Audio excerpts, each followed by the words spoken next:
On behalf of everyone here at Pure for God Ministries, Merry Christmas. I have a question for you.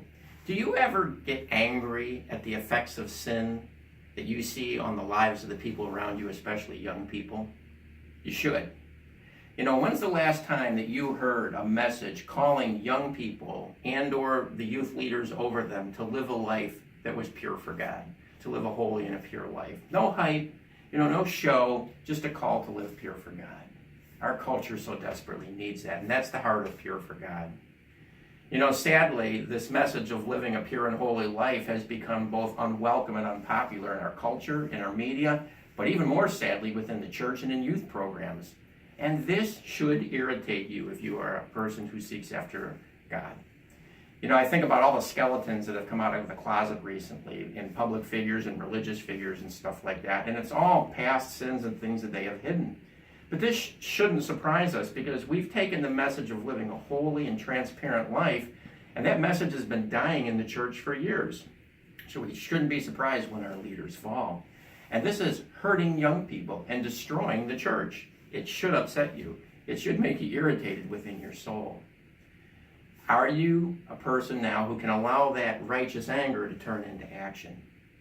The only admirable quality really that we should look for in our leaders and that we should try to install in young people and the youth leaders is that they would have a righteousness that is not their own.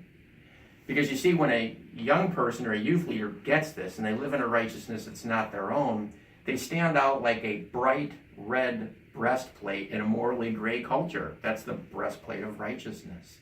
And this is the message of Pure for God. For 40 years, I've been entrusted with taking this message to young people, even though I have feet of clay, even though I have my weaknesses and my failures.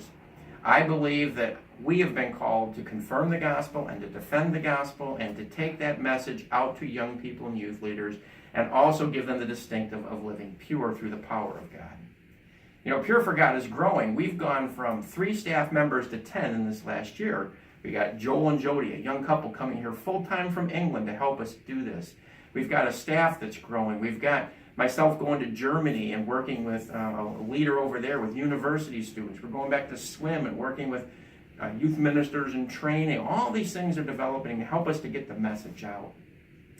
Recently, I was in a time of solitude, and I heard God clearly say this. He said, Brad, I have not, and I will not let you quit this calling of calling people to live pure for God because it's my heart. And as we get to the end of this year, I know you are bombarded like I am with a myriad of appeals for the end of the year. But I'm asking you not to forget Pure for God. I ask you, does the effect of impurity on the lives of the teenagers and your grandchildren and the youth around you and the youth leaders around you cause you to grieve, cause you to get angry? If it does, let that turn into passion and let that turn into action. And maybe that action would be helping us out here at the end of the year. I'm looking for some people to help us. Our deficit's around $10,000.